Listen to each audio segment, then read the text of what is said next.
The motion to create the committee was introduced on Wednesday, and the Committee of Selection presented the members on Thursday, receiving majority support from the Assembly.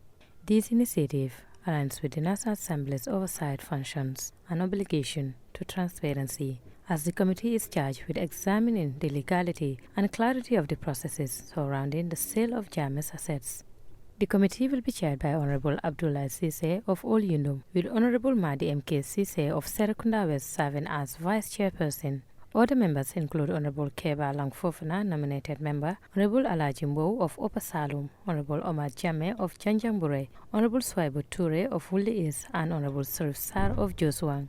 The motion for the committee's formation was also presented by Honorable Beleji Tunkara, the majority leader and member for Kantora. The committee used the following methodology: 1, the background; 2, political pluralism based on the majority and the minority divide; and lastly, as much as possible, gender representation. Furthermore, the committee was also guided and supported by the Office of the Clerk during the process. However, concerns were raised regarding the committee's gender representation, as no female members were included. This omission led to objections from several lawmakers, including the seconder of the motion, Honorable Babu Sise of Sabasanjal.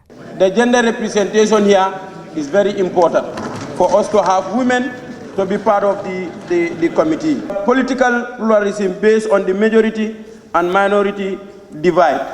I think this is something that we need to look at. Because if you look at this list, I don't think the selection was done based on that.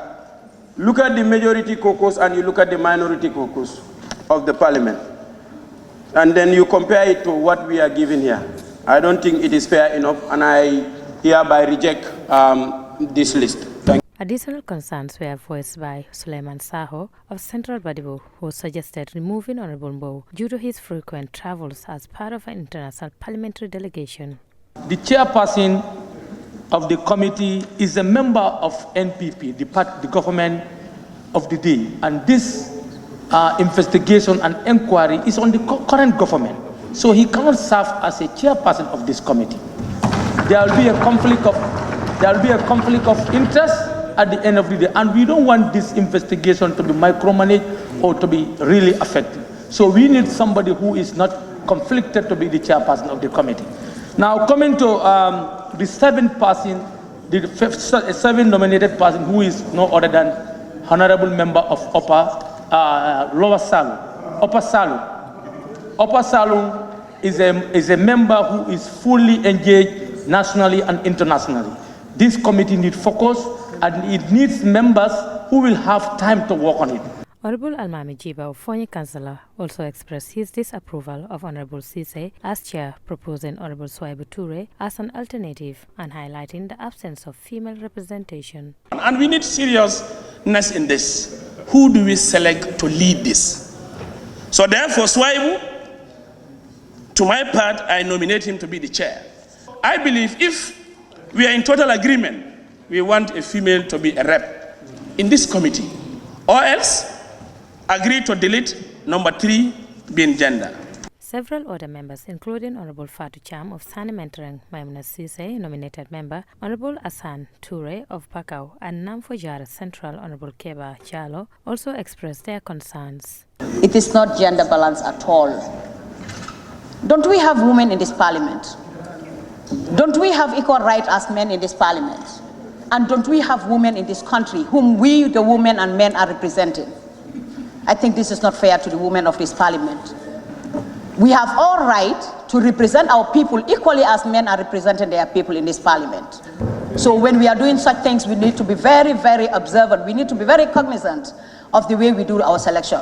So this is a warning for the selection committee. Next time, let them look into that. And based on that alone, I reject this selection. Now, I'm not blaming the selection, but I'm blaming my party specifically.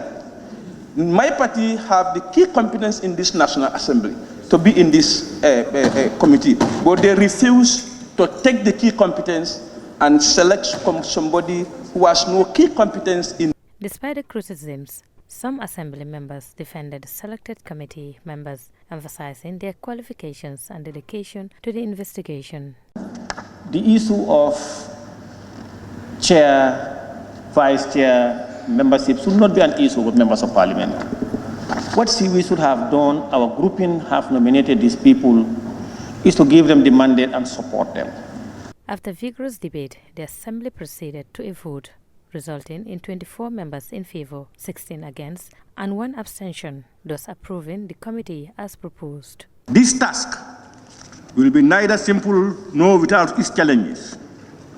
However, you will be required to navigate sensitive information, scrutinize complex transactions, and make difficult determinations. I urge you to approach this inquiry with impartiality, thoroughness, and a sense of national duty that transcends political affiliations or external influence. The committee is tasked with investigating the complete list of disposal assets, assessing the legality and transparency of the disposal processes, identifying purchasers, and reviewing the management of proceeds from the sales over the next 120 days. They are empowered to summon witnesses, examine official records, and consult with experts as necessary. The establishment of the Special Select Committee is in accordance with Section 109, Subsection 2 of the 1997 Constitution of the Gambia and Order 95, Subsection 5 of the National Assembly Standing Orders, which grant the Assembly the authority to conduct independent scrutiny of executive actions, thereby reinforcing accountability and good governance. Maria Madam, reporting for StatV News.